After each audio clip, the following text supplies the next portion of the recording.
Why doesn't Boeing just take the blueprints of its 787, shrink them to 75% of their size and launch a plane that could replace both the 737 and the 757 based on that? And why doesn't Airbus do exactly the same with their Airbus A350, creating a modern replacement for its Airbus A320 family? Alright, making that happen obviously takes a lot more than just scaling down some documents on an old photocopier, but that's not really the point. No, what is really stopping them from applying what they've learned so far and just expanding it? Well, that is what I will explain today, so stay tuned. In August of 2025, Airbus finally managed to reach a really important milestone. The Airbus A320 family then eclipsed the last remaining record held by the mighty Boeing 737. Already in the early 2000s, annual deliveries of the A320 family had overtaken the 737 deliveries for the very first time, and then in 2019, total orders for the A320 family also overtook the total 737 orders. So what was left? Well, according to Bloomberg, the total number of deliveries of the A320 family over all of the years of its production has now also finally overtaken the total number of 737s delivered. Of course, Boeing 737 has been in production around 20 years longer than the A320, which is how it managed to hold on to those records for that long. But with its crown now well and truly gone, the end of the 737's production and the arrival of its successor just can't be that far away, right? But here's the thing. It's not just the 737's production that might be coming to an end in the next decade or so. The Airbus A320 could actually also follow, because at the Paris Air Show this year, Airbus's CEO, Guillaume Faury, actually called the A320 family quite an old platform. And he also confirmed that Airbus are really serious about bringing the plane's successor to service by the middle of the 2030s. Now, we have made several videos talking about the factors that make new aircraft efficient and drive new aircraft development. For example, engines really matter the most here, and airframe composites and other advanced materials are another key factor, which will definitely be a part of this video today. But there are also other issues for the manufacturers to consider when they plan for the design of a modern new plane. And I will have to give you a little bit of a background here, so please stay with me. A really big issue, in a way the first obstacle to get past, is just the amount of time it takes to go from identifying the need for a new airplane, defining what that plane will be like, launching it officially, preferably with orders from a few launch customers as well, and only after that getting it to fly with paying customers.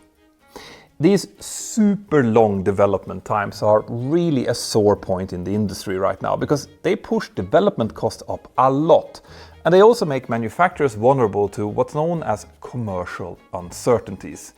In other words, by the time that a plane goes from concept into service, the priorities that led to its design could have radically changed.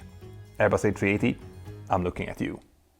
And for some time now, these development times have just gotten worse and worse. For example, in the early 1990s, Boeing developed the original 777, which was their first fly-by-wire airliner and their second biggest ever airliner after the 747. But despite these firsts, the Boeing 777 went from program launch to entry into service in around 4.5 years, which was pretty fast. But things then really went downhill from there. In the mid-2000s, Boeing were pretty bullish, saying that they would develop their next airliner, the 787 Dreamliner, even faster than the 777, even though the 787 would be the first to make extensive use of composites in its structure. But that really didn't work out. After multiple delays, the 787 took over 8.5 years from launch to service entry, not counting several years of further production stoppages and delays after that. And it's not just Boeing. Airbus needed about the same time, 8.5 years, to get the Airbus A350 from launch to service entry. And then there was also Bombardier, who developed the C-Series in around 8 years, And that's of course the plane that we now call the Airbus A220. So why does this process take this long then? Well, in simple terms, a lot of time is needed to satisfy the authorities that the new aircraft is going to be safe. And safety standards constantly get tougher, pushing development times up and up and up. But the process actually gets much more complicated than that, especially when newer, modern materials are involved, and we're now getting closer to the core of this video. There are several sides to this. Firstly, the manufacturer needs to do their research and determine that there actually will be worthwhile benefits in using these newer materials, usually in terms of efficiency thanks to lower weights. Secondly, the manufacturer will naturally need to prove to regulators and to their customers that these new materials are safe and that they will remain safe throughout the lifespan of the aircraft. And thirdly, and this is just as tricky as the other two, the manufacturer needs to make sure that they can actually produce the plane using these new materials, not just to make a couple of prototypes or test aircraft, but in regular production. And they need to make sure that they can build these jets in the right numbers needed. And that's where things become really complicated, especially when we compare large wide-body aircraft with the smaller single-aisle jets, the ones who actually form the vast majority of airliners flying out there. And when we're on that subject, remember how I told you about the Airbus A320 family overtaking the Boeing 737 as the now most common single-aisle jet in the world? Well, when that news broke, the way that it was described varied quite a bit depending on where you saw it. And that's why today's sponsor, Ground News, is such a great asset. Every day, they pull in thousands of articles from around the world and organize them by story, which then comes with visual breakdowns on things like political bias, reliability and ownership. And you can actually see that for yourself if you go to ground.news/mentor. When I searched Airbus Boeing record on Ground News, I found about 12 different sources, of which around 25% were major outlets, while only a small slice were independent.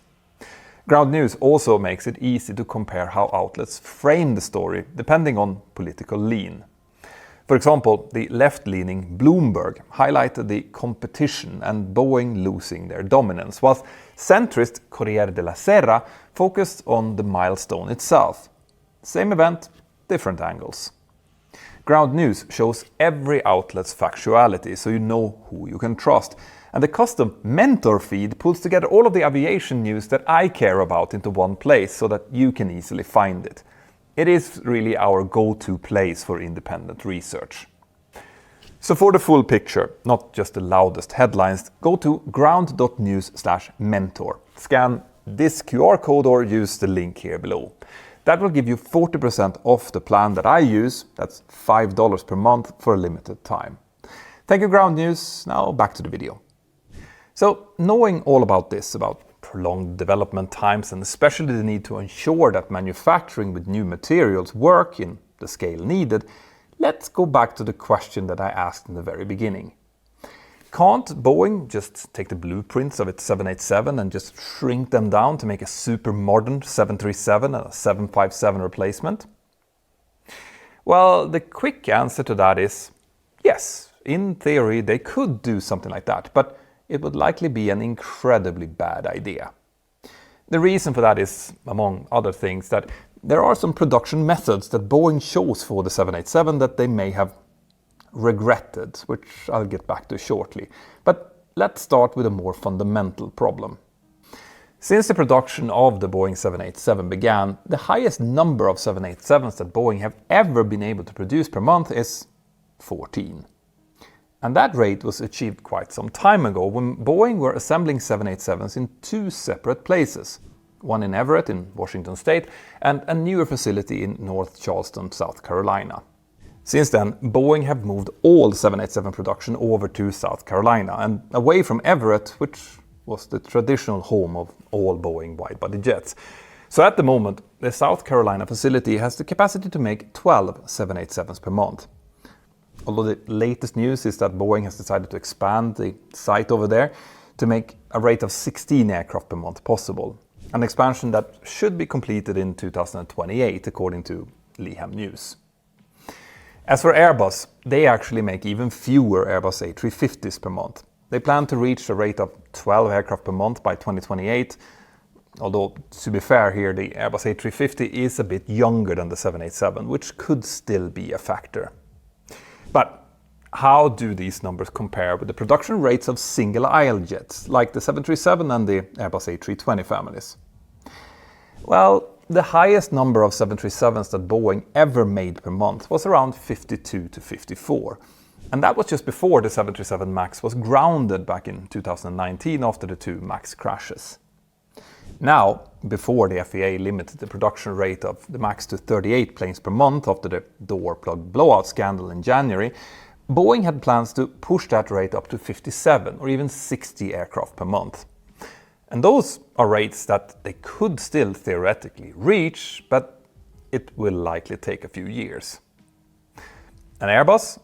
Well, they are already producing around 60 to 65 Airbus A320neo family jets per month, and they have been talking with their suppliers about reaching a rate of around 75 by 2027. So, comparing the production numbers of the wide bodies to those of the narrow bodies is quite telling here. Around a dozen per month for the big jets, and around 5 times that for the narrow bodies. But here you may point out that Boeing and Airbus are simply choosing to make the 787 and Airbus A350 at these lower rates, because that's what the demand for wide bodies are. And you'd be right.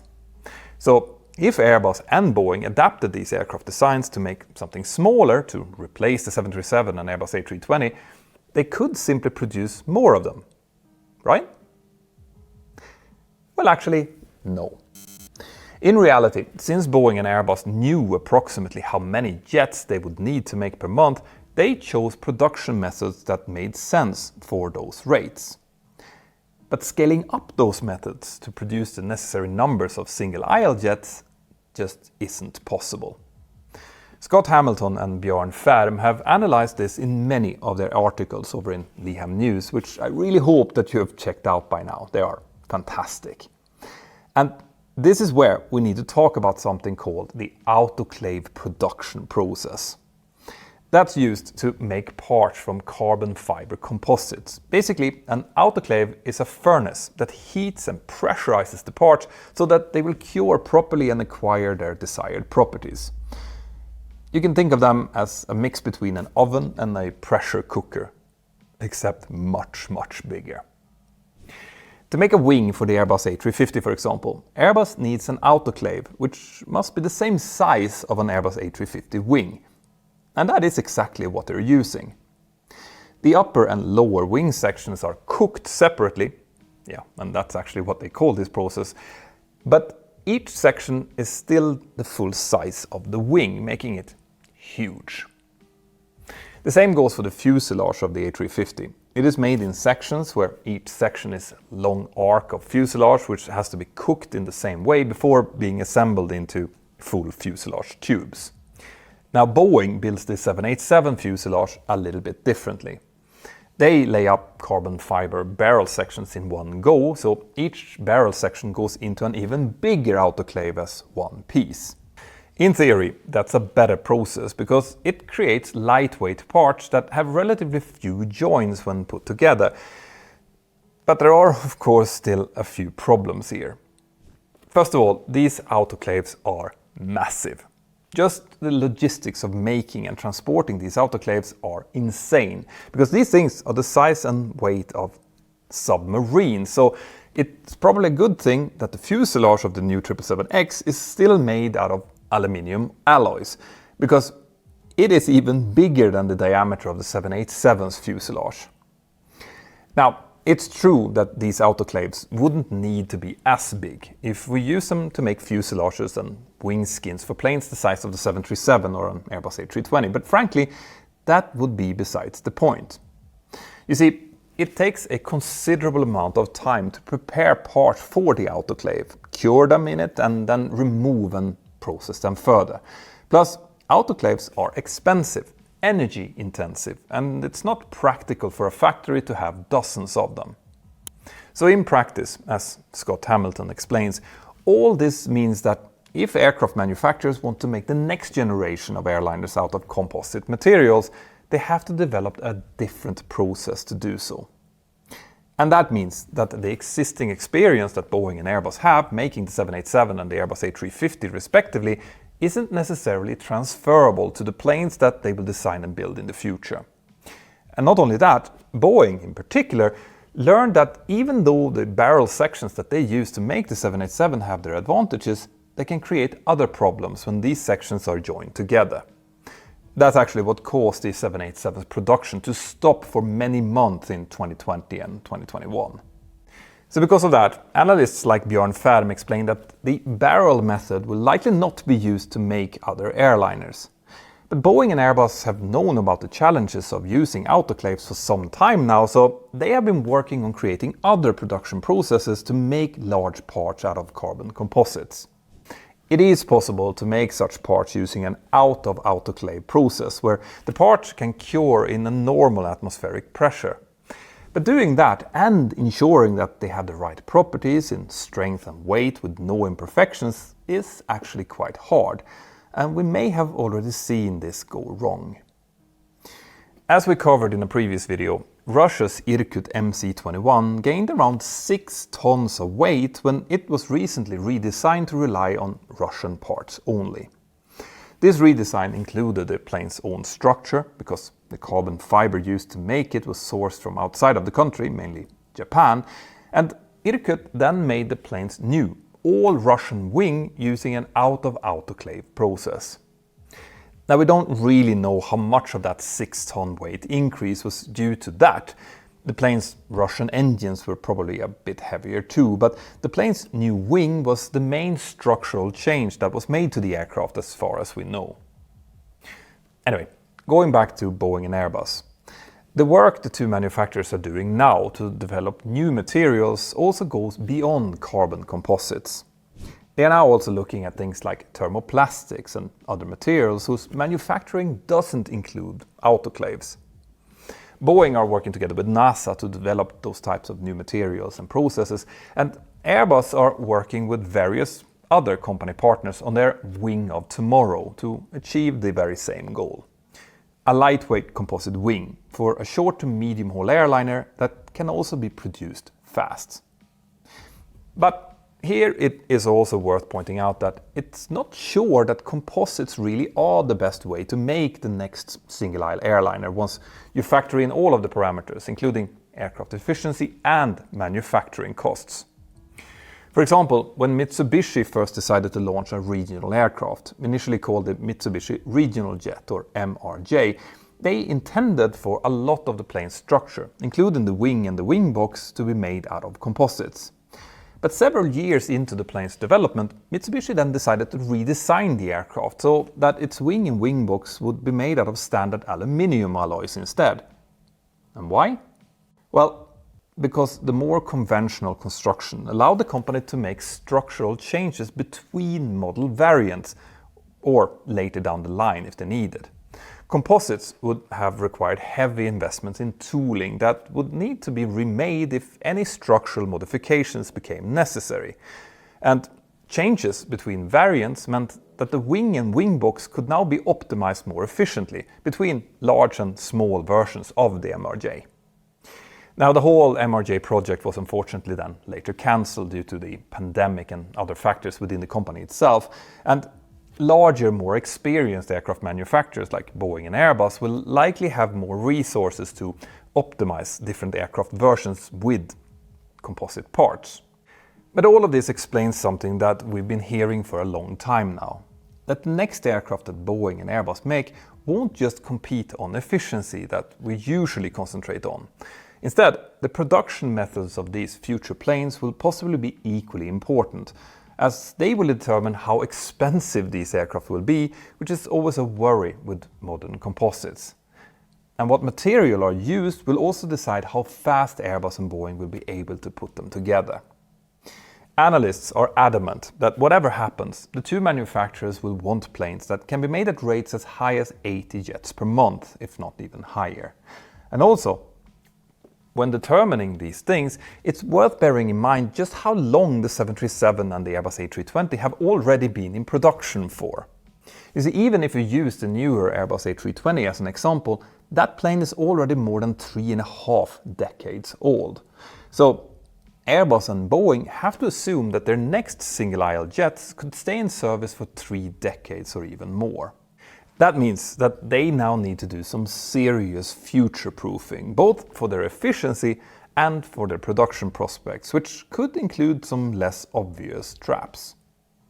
For example, making a freighter variant out of a composite airliner can be a problem with some manufacturing methods because of the need to have that giant cargo door on the side of the fuselage. And we also need to remember that aircraft are made out of millions of parts who involve hundreds of suppliers and part vendors. Modern, efficient aircraft will require a lot more design integration with suppliers than before, and faster production rates depend on these suppliers being able to deliver when needed. Finally, these production factors add another question mark here, and that's about the possible future of the newest Airbus aircraft today, the Airbus A220, which we have looked at quite recently. Today, Airbus is making just 12 Airbus A220s per month and only aims to reach a rate of 14 planes per month by 2026. Now, as we just saw, that's wide-body level production rates, only a fraction of what Airbus would need if the Airbus A220 would take center stage as a serious alternate for the A320neo or the 737 MAX. And in this field, production realities are everything, along with costs, of course. So those kind of rates, they just simply won't cut it. Anyway, as you can see, there is way more to building aircraft than what might meet the eye, but one thing is for absolutely sure here. Whoever can figure out a way to churn out large numbers of aircraft using tomorrow's production materials, whatever they will be the one to dominate the market during the second half of the 21st century. And I have a feeling that there might be some real surprises coming our way soon. Let me know what you think about this. Do you think that the 737 MAX will still be in production by the year 2035? And how do you think that the next generation of aircraft will look? Let us know in the comments here below.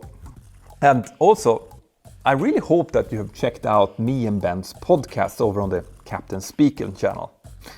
Over there, we look at current stories that's happening in the aviation world. We talk about our lives and what's happening in the most honest and straightforward way that you will ever find. So I hope that you take the time to go over, check out a few of the podcasts. You can also find them on Spotify and wherever you find your favorite audio podcast. My name is Peter Hörnfeldt and you're watching Mentour now. Have an absolutely fantastic day wherever you are, and I'll see you next time. Bye-bye.